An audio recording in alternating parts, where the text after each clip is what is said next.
Welcome to Off the Roster, brought to you by our founding partner, Proline. Betting on Proline is now easier than ever with their new app. Download it today and make things interesting. I'm Lindsay Dunn in Dunedin, Florida. That's Dan holding down the fort in Toronto. And our third co-host, Cabby, he is in Italy. We will talk to him tomorrow. I got so excited. I said we were talking to him today, but it's tomorrow. I was just too excited. Dan, how's the weather in Toronto today? I'm doing everything in my power not to cuss at you right now, Lindsay, but it is. We are experiencing about the 24th snowstorm or winter weather event since I've moved back to Toronto in the last 2 months. But otherwise it's fine. It's good. It's good. Looks nice and sunny where you are. I'll tell Lindsay you exactly Dunn what's happening. Dunedin, Florida. Yeah. The annoying part right now is this big cloud just covered the beautiful sun that will be reaching a high of 25 degrees Celsius. I know I'm in America right now. I don't know what that's in Fahrenheit. To my right, what I'm seeing is Mason Fluharty. He is signing autographs for a lot of fans. We're excited, many of them sunburnt, who are snowbirds that made the trip down here. So the weather, it's beautiful. Let me tell you, the vibes are high, and we are very much trying things on the fly. And if we are able to take a look at what's happening on the field from our other camera, which yesterday, the internet here is a joyful experience, and I'm being sarcastic right now. So yes, we're looking right now with John Schneider and the crew. So nice out there. Doing grounders right now. We have Ernie Clement out there, Okamoto. You're seeing all of the guys just taking in. The minor league players have also spent some time out here this morning with the guys. We have Vladdy on the field at first base as well, as you can see, but beautiful sunny day. A lot of Japanese media here excited to see the development with Okamoto, as well as Cody Ponce, who played a little bit in Japan. He spent the last couple of seasons in South Korea, making a lot of records there within the league and having a fantastic season. But Dan, let's feel your emotions from Toronto right now, watching these guys on the field. Well, it looks like Vladdy can field grounders better than Bo Bichette can with the Mets. Just throwing that out there. Not that I've been looking at any of the clips of Bo Bichette with the New York Mets or anything like that. But yeah, that's looking good so far, and just looks like the boys are going through it and getting ready for a big spring training. It's kind of crazy, how much hype there is around this team right now, and it's pretty obvious coming off the season last year, but. Linz, I from your perspective, like from where I sit, it seemed like day one was kind of dominated by Kazuma Okamoto. Is that kind of what it's felt like down there? Or is that just because he's got like 25 traveling journalists following around with every single move that he does, like he's the Truman Show?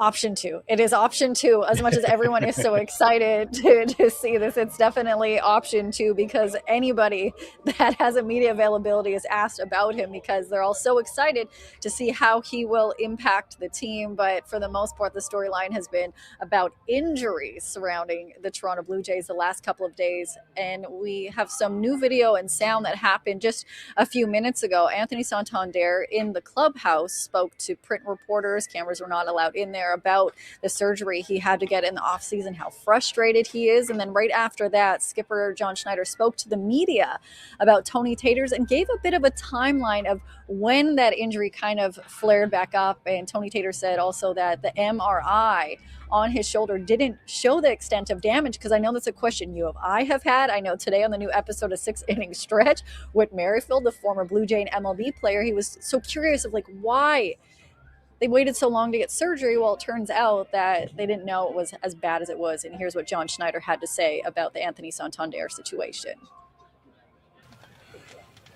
John, we were talking to Tony this morning.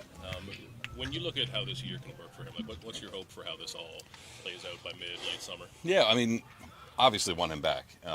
It's unfortunate, the timing, and I know he talked about that a little bit, but I think do everything that he can to kind of make himself available in the 5 or 6 month time frame that it is right now. Hopefully it can be a little bit quicker. You never know when guys are rehabbing injuries like that. So want him to just stay focused on, once you get past the kind of just the bad mood you're in, that he's in. You get past that and the frustration that, okay, you got to do everything you can to kind of get back and help us. I feel like the first couple of years we've been stuck kind of talking about injuries with him. Yeah. But like when you actually look at the baseball side, what is it that he represents that you would be so eager to get back? Like when you can start to think about baseball again down the road. Yeah, I mean, just looking back to like a year ago when we signed him, or a little bit over a year ago, it's a guy that is a proven power threat from both sides of the plate that I think is a great fit for our lineup based on how we can make contact, and it just gives you another way to try to win. So I'm doing everything I can to just remember that. Remember the years he had against us in Baltimore, where he is a legit power threat, and that's what we want him to get back to, and just be another complement to our offense. John, he said that the MRIs did not show the extent of the damage in his shoulder. Just as you remember that process playing out, when did you maybe have a sense, okay, this is really bad and not something he can rehab his way through, or whatever the case may be? Really, when we talked to him, it was, the plan was, get it checked out after the season was over, after the World Series, and then MRIs can be tricky sometimes. It usually paints a pretty good picture, and then being someone who's gone through surgeries, not on your shoulder but on your back, you're never 100% sure what it looks like until you get in. And I think that was kind of the case. So the plan was to rest, strengthen, rehab, and then start his normal off-season build-up. And I think it was after, being in touch with him throughout the offseason, making sure he was good, everything kind of checked out, with him and with us. So when it was starting to hit, I believe it was early January, kind of felt it, and then took a couple days talking with him, and then, decided that it wasn't feeling great, and then got it checked out. So really, we didn't think it was going to be this outcome. I don't think anyone thought it was going to be this outcome. And that's the unfortunate. So you hear that, gives a bit more of a timeline for all of us. Like I said, wondering what was the reason that they took so long for him to actually have surgery. Well, it turns out they didn't really know the extent of the damage to his shoulder until it was so close to spring training actually starting. So when you hear Schneider's comments, also the frustration clearly from Tony Taters, who wants to play, and I know there's frustration with fans and even within the organization because they so much wanted that bat to come and light it up for the Toronto Blue Jays. Dan, when you hear what Schneider had to say about this, and also Santander earlier this morning here in Dunedin, what's your takeaway from this? It was necessary, right? Like the unknown part of it, like the timeline, like why didn't this just happen at the end of the World Series or in the offseason, earlier in the offseason, so he wouldn't miss as much time? Because now, like, yeah, he's going to miss half the season, probably more at this stage with the way the timeline is working out. So, those parts of it are understandable from those on the outside, and giving more of a transparent view of how it all played out is, I think, necessary, because even for Anthony Santander, like, he's catching strays out of all of this. It's like, what's this guy doing? He's just got his big contract now. He can't stay on the field. So, I'm sure for him as well, he's as it was illustrated there, he's kind of not feeling the best about how his Blue Jays career has started out. And hopefully at some point he can bring some value back to this team. Well, someone that is hoping that they have a great start to this season, as you mentioned, Kazuma. So, Nick, if we are able to take that second shot again, I just want to show what's happening a little bit in the infield. They're having a meeting this morning, like we just saw, about them taking grounders, and that they've been talking extensively about, how they're all going to fit within this organization. And Dan, like you mentioned, there's so much excitement surrounding him and this team, and his teammates have been asked extensively about how they think he will impact it.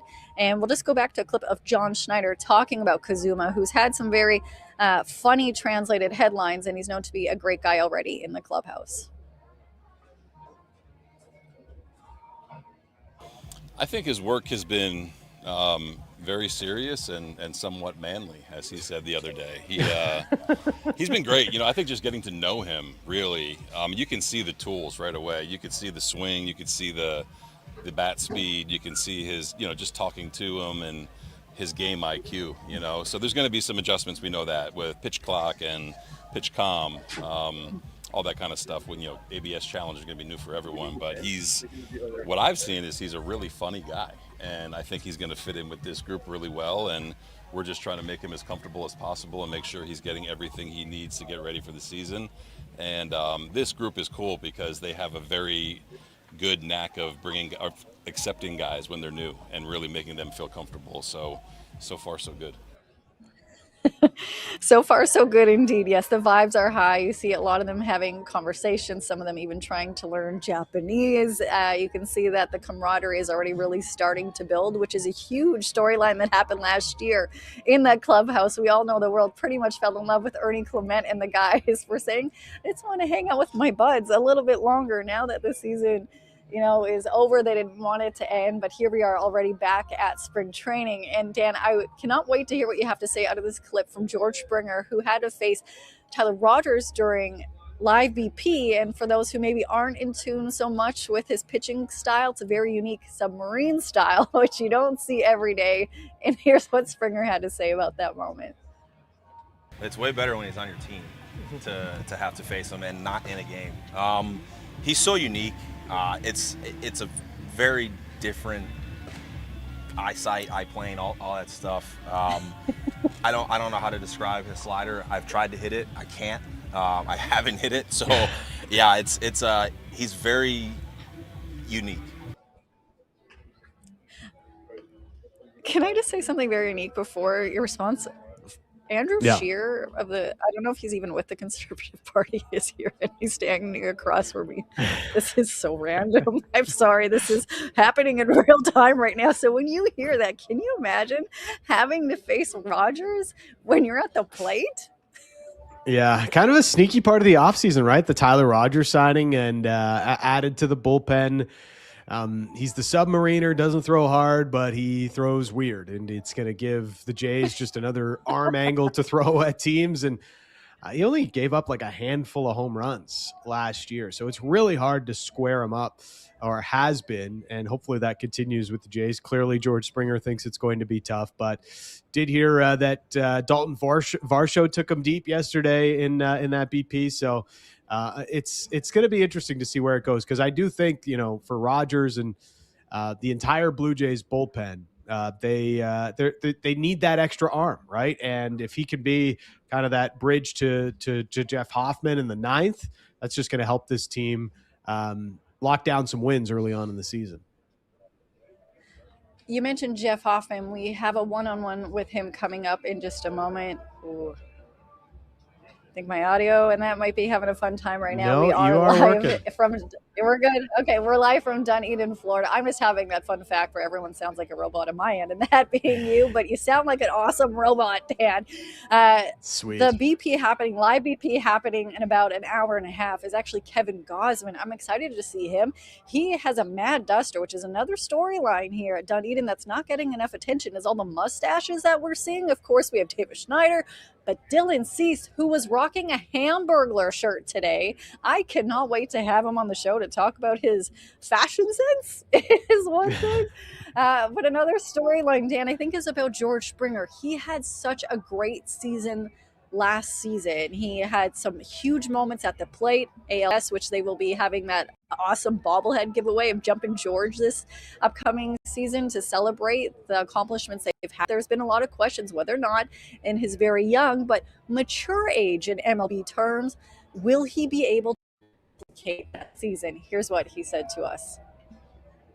Yeah, I mean, I just think I was able to stay within myself a lot. I trusted Lou, Pop, and Hunter a lot, and I'll rely on those guys again. Especially Acko, he's new here, so I'm going to rely on all of those three guys again. How are you feeling about Georgie going into the season? I feel. Look, I don't want to be the bringer of disappointment or anything like that. I don't want to be that guy, but I guess I'm going to be that guy.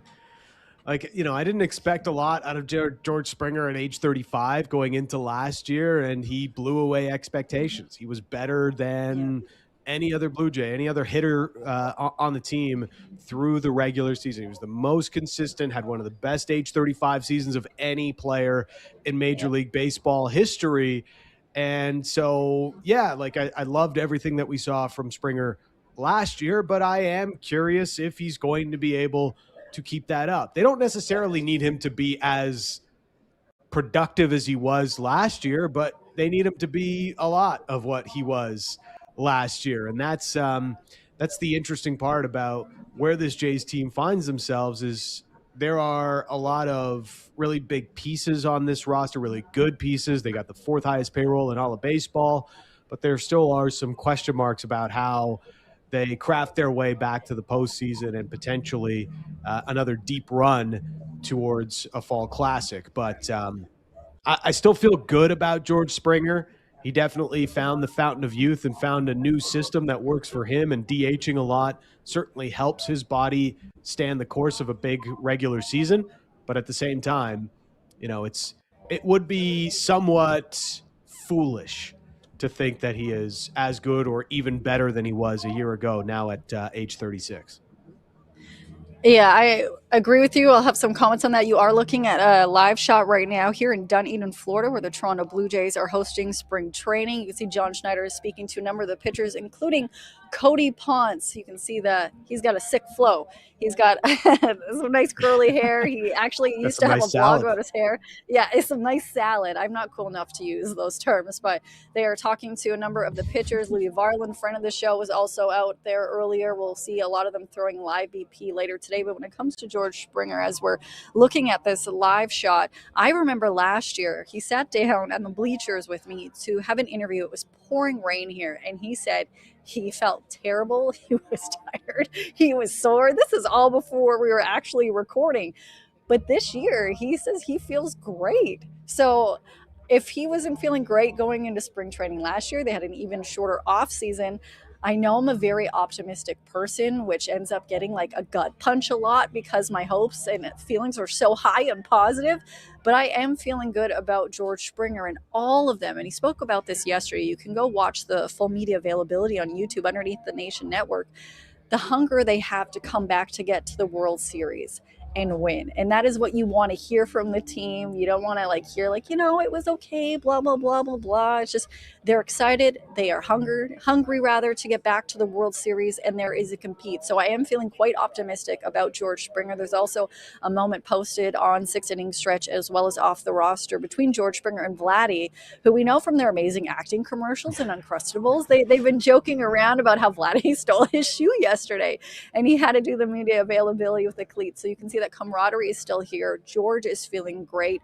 The team already really bonding with the new players that have come to join the Toronto Blue Jays for the offseason. And Dan, I know there's a lot of questions surrounding a gentleman that I interviewed yesterday. And I'm going to say this right now to everyone watching.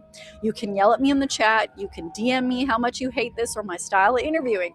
But I know, like our guy Justin, who follows us, he knows that for the most part, I will ask some lighthearted questions, but I will not be peppering the guys here about Game 7 of the World Series. This team needs to move on and compete for this. In the past, I interviewed Jeff Hoffman, the reliever for the Blue Jays. If you're a Jays fan, you know what happened in Game 7. I don't need to bring it up to him. He's been talking about it for the last week. So what I want to know is how did he move in the offseason? That is what I want to know from every single Blue Jay. What did they work on? How did they change? What did the recovery do for them to get better going into the season? Jeff Hoffman right there on the live shot with the other pitchers, like I mentioned, here in Dunedin, Florida. A lot of them have spoken about how they worked a little bit on the release, or hey, they're even trying a new pitch. Sometimes it's just for fun. But Hoffman says he's feeling great. Here he is, our exclusive one-on-one with the Blue Jays relief pitcher. The Hoffman, Hoffarino, I'm going to say whatever I want. Baseball is back. How are you feeling right now going into this season? Feel good. Feel recharged, strong. Had a good off season of rest and recovery and training, and ready to get back to it. It's good to see everybody back in there again. Feels like we just left, but it's such a great group of guys that we're all itching to get back anyways. You talk about a great group of guys. You have some new guys added to the rotation. Did you have any previous, friendships or knowledge of any of the guys joining the bullpen or pitching staff? Not really, just playing against guys for a long time, and obviously being on the opposite side from guys like Cease and Rogers is never fun. So we're glad they're in our clubhouse now. So no, they fit in perfectly, and we're all really excited to have them. Can you take me through what a day is here? So many people will see the social media, little clippets of videos of you guys throwing in there. What is a typical day like for you here? You know, the Blue Jays do a great job of keeping it low key, and you know, we show up and usually have a little bit of a meeting in the morning. But other than that, it's a simple message, and it's clear cut. It's do your job, and if you have a whole room of guys that are coming in with that mindset and just coming in and doing their job every single day, then you end up with a product like what we had last year. And yeah, stuff like that's really fun to be a part of. I know different guys will work on different pitches or slightly adjusting. Is there anything that you're working on? I have no idea, so I ask you these things, and you can tell me no. Yeah, no, mostly, you know, we kind of got a little bit off track last year with some mechanical stuff. So really just nailing down, you know, the version of myself and my delivery that we want to have throughout the entire year. So it's a lot of just, you know, repetition and being diligent with catch play and all that kind of stuff. And other than that, you know, pitch wise, just tinkering here and there, trying to find an edge, trying to find, you know, some way to get better every day. And that's pretty much it for me. One of the nerdy things I love about being here during spring training, and I was just speaking to former Blue Jay retired player Whit Merrifield, is that he's like, he hated live BP so much. You're tossing out the live pitches in BP. What do you like or maybe find interesting about that whole scenario against your own team? Yeah, it's fun to get back in there and have a little bit of a friendly competition against these guys. Obviously, we have a very high-powered offense and an offense where everybody has a very good understanding of what they're good at, and so it's good to go in and compete against people like that. And you know, the things I don't like about it is obviously there's risk involved.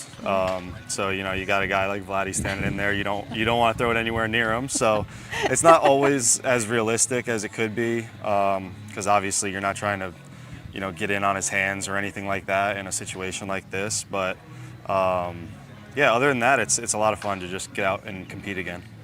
When it comes to competing, when you're walking out of the bullpen, have you switched your walkout music? Are we going with the same thing? No, I've had the same one for a while now, so I'm gonna keep it rolling. My kids love it. So yeah, it would be a whole household decision if I went and changed something like that. So I know fans will be happy to see and hear that he's worked on certain things, because I have heard for the last couple of months the anger towards him, which it is not his fault. What happened in Game 7? They had 2 games to win it. I know we don't need to relive it, which also a great strategic move if you're away media here in Toronto to bring up Game 7, because it obviously gets in their head. But when you hear that from him, does that give you any reassurance, Dan? Or are you still, I know a lot of people are quite nervous anytime he was on the mound last season. Like, I know this.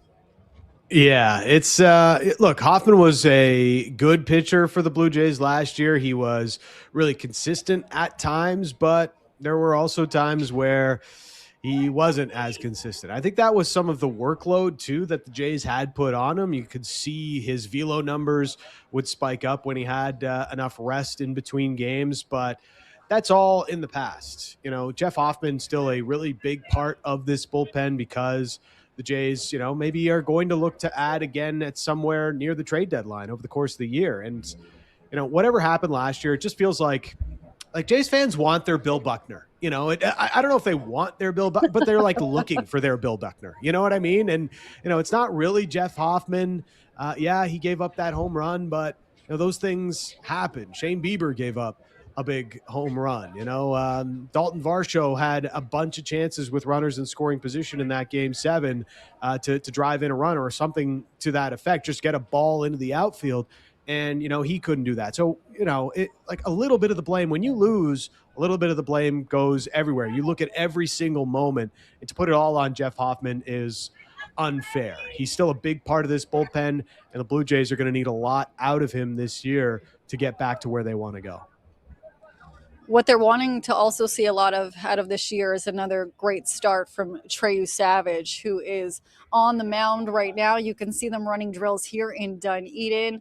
You have Vladdy and Ernie alternating between first, and then Vladdy also at shortstop. So interesting moment, and we're seeing the drills right now that the pitchers are going through. We have Nance, I believe Hoffman was just up there, Varlin, all of them waiting to do these drills. But I know there's so much excitement. And right now, walking out there is one of your newest Toronto Blue Jays, Rogers, as we see him do a drill here at training camp for the Toronto Blue Jays. Like I mentioned, he threw live BP the other day, and go the unique Look at that submarine pitch. Look at We're that seeing it side in arm. action.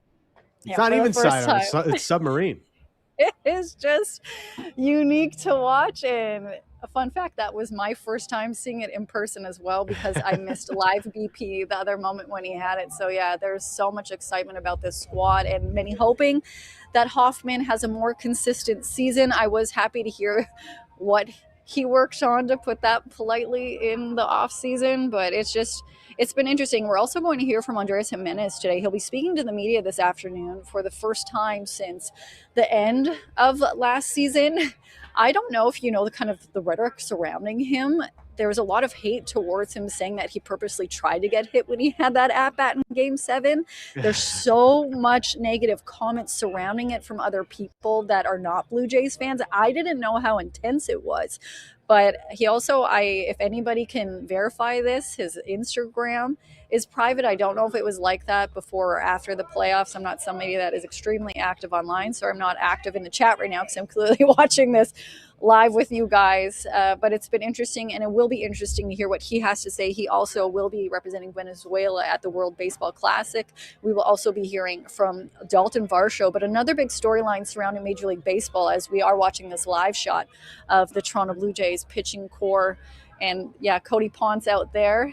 If you can see, his number is 66. I know the camera shot's a little bit far away, but I will tell you, just because we're trying to let you see as much of what's happening, his number is now 66, which is not what it was when he signed with a team, and you'll never guess why, because it's Star Wars related. That is, in fact, why he switched his number. Really? We'll hear from him. Yeah, we will hear from him. Is he a Mario Lemieux fan, or I'll ask him for who's you. the last J to wear 66? I want to say Juan Guzman. Oh man, I got to look this up now. But like, Oh, yes, man, you are my favorite book of knowledge, man. You are my favorite book of knowledge.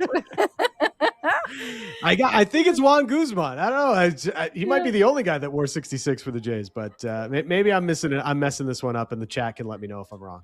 Yeah, I hope you all are enjoying this at home as we are right now, watching this live moment and them getting the training in here in Dunedin for Blue Jay spring training. On the mound right now, Jeff Hoffman, and that was Jimenez right now that caught it at third. Ernie and Vladdy on first and short, and it's just, I am so excited for baseball that it is back. But another storyline I was mentioning happening in Major League Baseball involves the president of the MLB Players Association. Clark resigned. Now, Dan, you and I were talking about this a little bit before the show started. So all of the players around the league found out yesterday in a meeting within their teams. Some found out a little bit earlier, but for the most part, a lot of the Blue Jays found out here at spring training in a meeting that he resigned. And if you don't know and you're watching or listening, there's some accusations surrounding, improper use of funds, improper relations apparently with his sister-in-law, and which involved her being hired. Yeah, hired, but also bound chicka wow wow kind of implications. So Dan, we're in a time and space where we can have whatever conversations we want as we show everyone what's happening. And you posed a question to me that I want you to let everyone in the chat know, and I want their thoughts on it. So, okay, like it's a very inappropriate relationship. You have an inappropriate relationship with your sister-in-law. I mean, I got questions about your decision-making, but the thought that I had and the question I, got caught up in, Linz, is, what would be worse if it's your wife, like if your sister-in-law, if it's you have the inappropriate relationship with your wife's sister, or if you have an inappropriate relationship with your brother's wife. Which of those two scenarios would be worse in this equation? Both are very bad, don't get me wrong. And do you want to know what the worst scenario would be? This way? I don't know, but like what to you would be the more inappropriate relationship? Can on I the give scale a of third inappropriate option? relationships.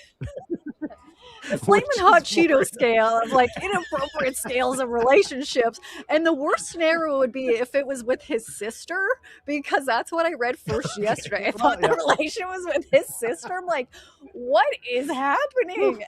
So we'll get serious in a moment, but I will answer this. I think the worst. First of all, this is our day right now in a conversation. I love this show so much. Would be if it was his brother's spouse, because can you imagine like the family reunions and everything going forward? Like, hey, you had a giggity up moment with the guy's wife.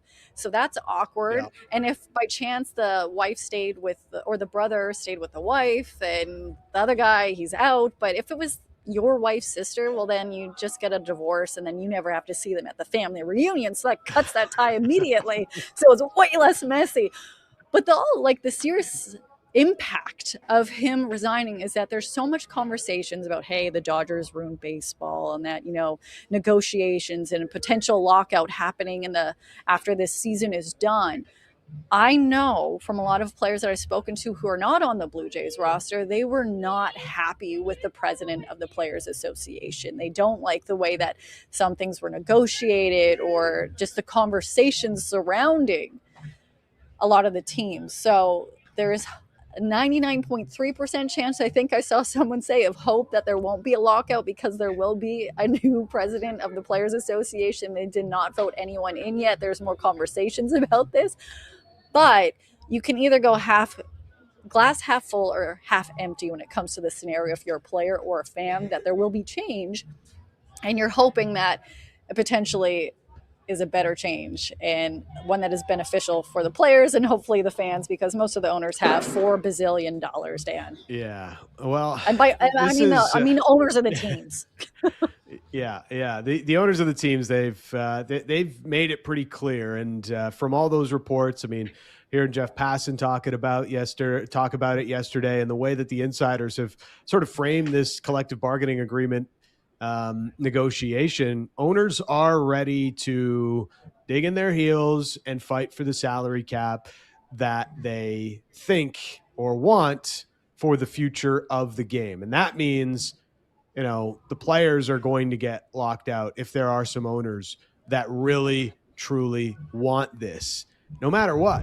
And if anything, my pessimistic view of it, I don't know why I'm such a glass half empty guy. Maybe it's because we're getting another 15 centimeters today, but it's my pessimistic view of it is just that, the owners will now feel like, hey, this is a weakened players union that we could take advantage of. And they're not going to have the union part of this as much as they need it to be in order to fight against us in the fight against the salary cap. And just the optics of a weakened union might embolden the owners of Major League Baseball to really take them to task on getting this salary cap right now, because, players can say that they're ready for this fight as much as they want. But if they start missing paychecks at some point in the spring of next year, that's when things start to get really hairy, and we'll all hope that is not going to happen. I'm having a fun moment. I'm sorry, I don't know where your iPad is. I'm talking to Popkins because they thought that I accidentally took the player's iPad with all their stats, so he went to take it. I'm like, hey, Mr. Popkins, if you want my iPad, it just has show notes on there. We're talking about how great you are and how excited we are, and Liz, some fun are you getting happening. The intel on how he's fixing Jesus Sanchez's swing? Like that's very good intel. We need to know. The intel is I'm supposed to speak to him tomorrow, and I'm just going to ask my camera, can you put the shot on the guy in the white? And then I just need a second opinion. Can you tell me if that's Andrew Shear? Do you know what he looks like by chance? Because to me, it is so random that he is here. Oh yeah, it is him because he just covered his face. He covered his face, and this is happening. We are straight up TMZ He's right now on Off the Roster. I'm so happy right now. Why is he running away? Because I'm so sorry right now. That couldn't have been better than definitely somebody who does not want to be seen in Florida. Member of the House of Commons, Andrew Shear. And the reason I know what he looks like is because I'm from Regina, Saskatchewan, where to be honest, I do not know if he's still an MPP there or whatever it is, but I had to interview him and I looked, I'm like, why is he here rocking some old school dad shorts, high black socks, and some sneaks? So we can confirm here on TMZ, known as Off the Roster, that he is in fact here. That was the best possible outcome, seeing him run away from the camera. I'm so sorry. That was amazing. So what else is amazing? So much for elbows up there, Andrew. Thanks a lot. Yeah. Okay, I'm going to be professional for one moment to say yes, we will have more from spring training over the next week here on Off the Roster, including that we will have an interview with Dalton Varsho. We will hear from Popkins tomorrow. We're going to hear from the Roomies. It goes on and on and on. We see a lot of them making their way to different ballparks. We have Kirky and him. He's actually yelling at Heineman.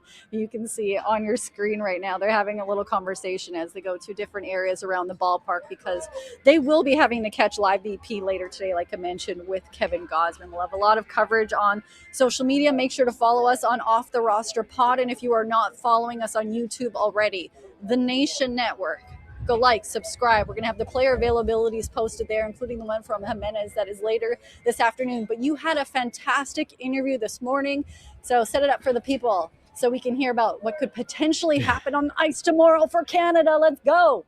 Elbows up. Yeah, it's a big game tomorrow for the Canadian women as they take on the U.S. in a gold medal final. And on the Daily Faceoff YouTube channel with the Nation Network, we're going to have a live stream available Thursday at 1 o'clock Eastern time on the Daily Faceoff YouTube channel. And our guest earlier spoke with Ann-Sophie Bettez, who is a part of that panel on the live stream, Canadian alum and also PWHL alum. Here is our conversation. So, Anne, the trouble with this tournament for Canada has at least been, the trouble of what's going to come eventually in this gold medal final because of the struggles we've had against the U.S. What should we be expecting? How big of an underdog are the Canadians going into this gold medal match? I mean, whenever you have Marie-Philippe Poulin in the lineup, I guess it's safe to say that you have a few good stuff in your lineup, but what's been tough is that, even though through the rivalry series and even the last game, Poulin was in the lineup, and unfortunately for Canada, it didn't turn out in their favor. So the good thing is we rely on the good goalie. Anne-Renée Desbiens is pretty good, even though she was pulled last game, and she has been pulled in the rivalry series. But again, this is a one game, and it could change the whole thing. Like, it's not a game 7 like in the NHL. It's one game, and anything can happen in one game. So everybody will have to give a little more, just like a lot of the girls said when Poulin was out of the lineup. And if they're able to get some contribution from their back end, I think they'll be able to manage to have a good game. Yeah, and it's, the confidence has taken a hit over the last year with the way the games have gone. But in your eyes, what has sort of separated the Americans or given them this at least a little bit of a gap of improvement ahead of the Canadian squad over the last year? Well, I think it goes beyond than just over the last year. We look like a girl for Alex Carpenter, where she's been cut in the past Olympics, where now she's back, and look where she is as a type of the player in the PWHL and in this U.S. team. And so I think they just did a lot of changes where they were looking for the best people at the right moment and not necessarily looking for 4 years in the future or 8 years in the future. And now they have a great group of youth that they play together at the university level. They play in the NCAA, and the speed of the game that they bring and the intelligence. And a lot of people said, they don't have the experience, but they do have some experience at the junior scene. And I think that's what the main difference is that Canada remained with the same core, relying on experience and, maybe kind of going away from the speed and that the U.S. have. So it's a little concerning for Canada for the future, however, because if they're having issue now, and this is, a lot of people might retire for Canada for the next Olympics. We don't know, maybe they'll stay, but if we look at the U.S., then they have more than half their team that will be back for the following cycle and maybe 2 other cycles. So I think that's one of the main differences, is the fact that they were able to make some changes and were not relying necessarily on the same player pool, And I hope that the PWHL will allow Canada to make some changes to be able to showcase girls, and whoever are the best player at the moment will be the best player selected.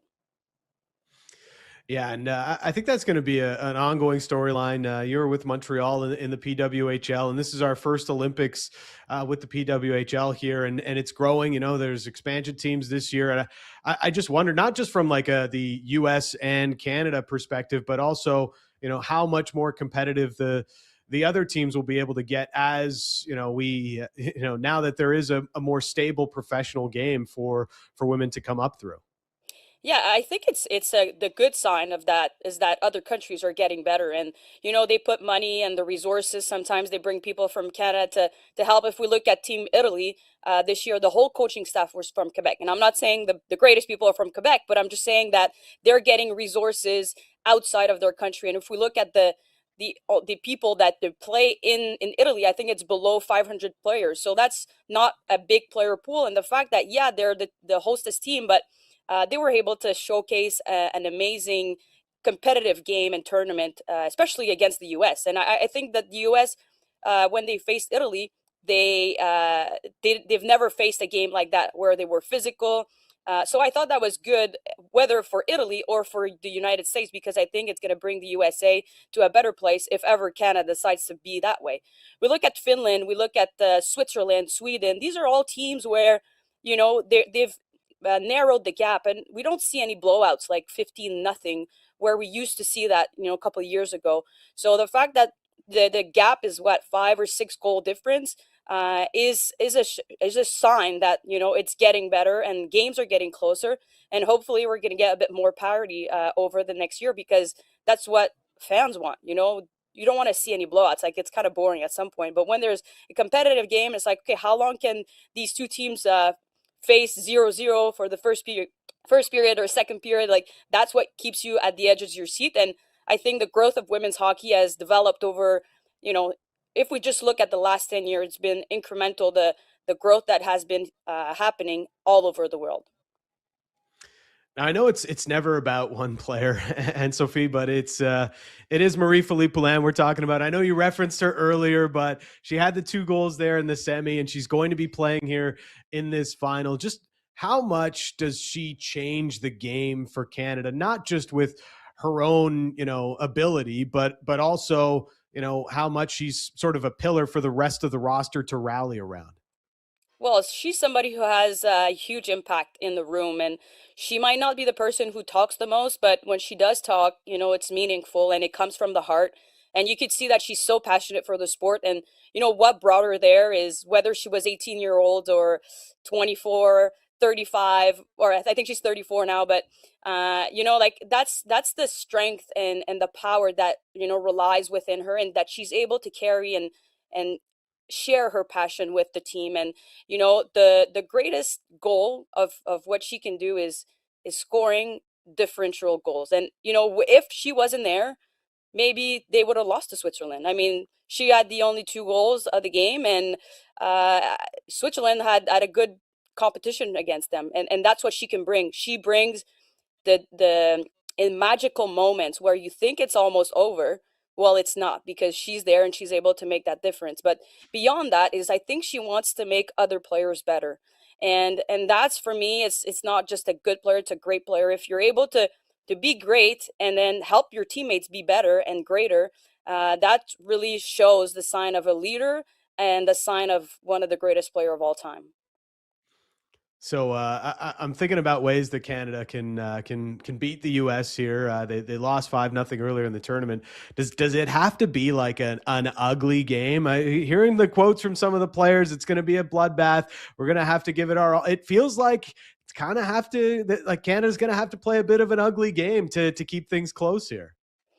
Well, I think you nailed it right on, because the way that the United States are playing is they're so fast, and yeah, you want to reduce time and space, but their second quick is so much quicker than the Canada or than any other players. So the strength that they have on their back end.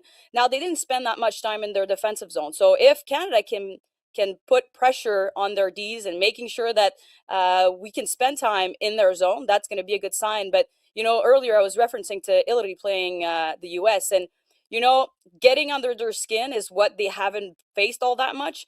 And I think we just saw the way that the coach, the US coach, showed frustration during that Italy game. And that's what you need to try to get them out of their game in a different sense than just on tic-tac-toe play, because they're so powerful. And if they don't do that, if Canada doesn't do that, then it's going to be very hard for them to get a win. But if they're able to get under their skin, and now I'm talking about legal stuff, not hit from behind and stuff like that, but like not necessarily just going stick on puck, but finishing their check in a legal way. And we know that it's a tough limit between the PWHL and the Olympics, that the PWHL is fully physical, and then sometimes there's some adjustment, because if you do get physical and then there is a penalty being assigned to your team, the U.S. power play is very, very strong. So I think it's gonna, for Canada, hopefully to tighten up defensively and try to play a little bit more in the O zone and try to get inside their defensemen, because all their shots that were happening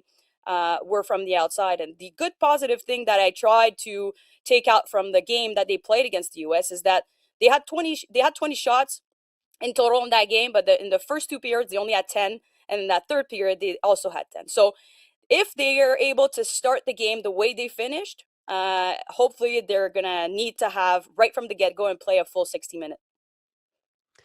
The U.S. team has just been so fun to watch. I mean, Caroline Harvey leading the tournament so far in points. Abby Murphy, her breakout year, at the college level with her highlight reel goals and passes, assists that she's been making. But have you found a weakness in this team? I need to know, like, where is the weakness on this U.S.? There's got to be something, Ann. Come on, there's got to be something. Well, I think that's it's going to try to play on their discipline side, because if they don't get the points that they're used to getting, maybe they're going to get frustrated and try to do too much. Sometimes when things go easy, and then the U.S. seems to be really good at scoring a goal and then scoring a second goal really quick. Sometimes within 2 minutes, and then the game changes. The ease that the player are playing with is, when you're up 3-0, it's a bit easier than when it's still 0-0, especially when we're talking about a gold medal game. So I think that they're going to be their own enemy of their character, because we were saying how these youngsters, they don't have all that much experience. They do have a little bit, but not as much as Canada. And I think if they can get under their skin and that the U.S. kind of lose track of their game plan, I think that's the only way that Canada will be able to get out with the win. So tomorrow we'll be watching on the Daily Faceoff YouTube channel with yourself, Madison Packer, and host Irfan Ghaffar for the live stream during the final match. Are you and Madison going to end up dropping the mitts at the same time on this? The little Canadian-American rivalry on the show as well? Well, we do have a competition. Obviously, I want Canada to win, but when we look at the stats, and you have to kind of be honest with yourself, well, the odds are pretty much in the USA's favor. And so Madison said, yeah, we're gonna go roll in the snow, and I'm like, well, kind of don't want to bet on this. I'm not 100% sure. I'd like to if it was a 50-50, but yeah, I think we're gonna just try to challenge, and if Canada does manage to get ahead, I'm gonna bug her a little bit for sure. This has been so much fun. Thanks for this, and we'll be watching tomorrow. Thank you, my pleasure. Round of applause. Another amazing interview by Dan the Man Riccio. I am so excited and freaking terrified for that game tomorrow. I'm going to be going to a pub here in Dunedin, Florida, wearing my Canada jersey, which I did last year when the Four Nations Cup happened. And let me tell you, I had to leave early. I don't think it will get that heated as what happened last year. But let me tell you, it was feisty in that pub, and multiple Canadians left, and I watched the game.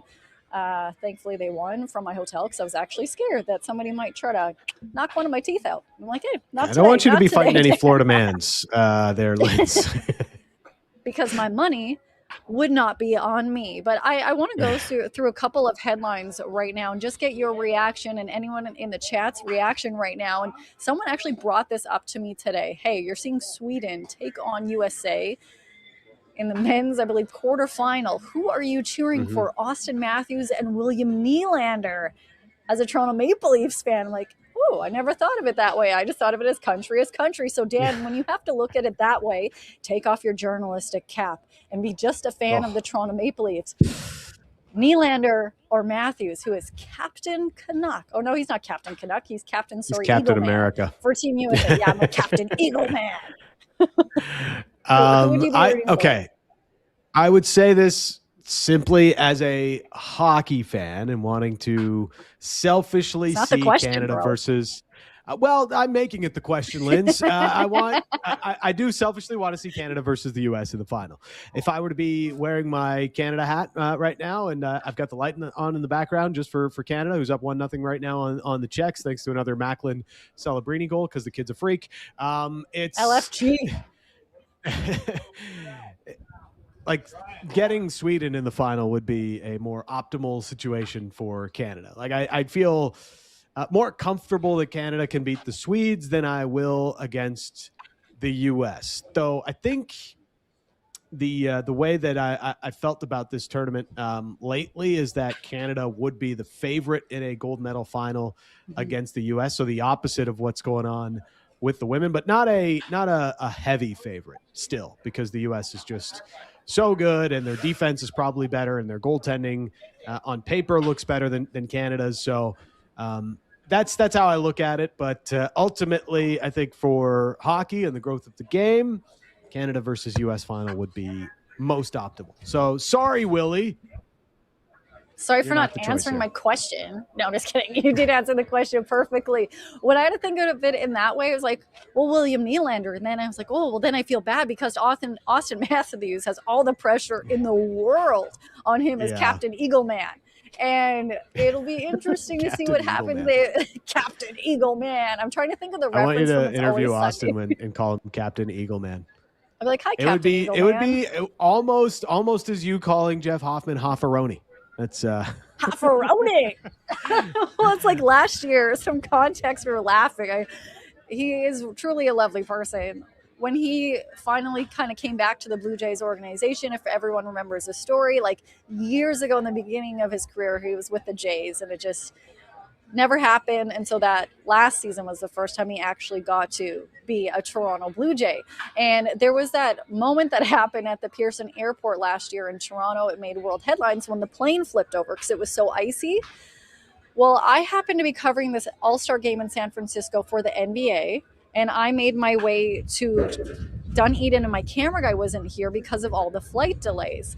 And so I had to record it on my iPhone. And when I was interviewing him with this like sketchy little tripod thing, it blew over because of the wind. And it was hilarious. So I got to tell him this year, like, look, I brought a professional cameraman who right now is in fact holding that iPhone that blew over. I believe we have Dalton Varsho in the cage right now, the Toronto Blue Jays, and we are going to see it. I know a lot of you at home, this is the first time you're going to see Kazuma Okamoto right now taking a little bit of batting practice here in Dunedin. So take a look at his swing, and then behind Kazuma? The cage. Yeah, that is Kazuma. That was a bomb. I like the way he looked at it. I could totally tell, and the launch angle on that ball.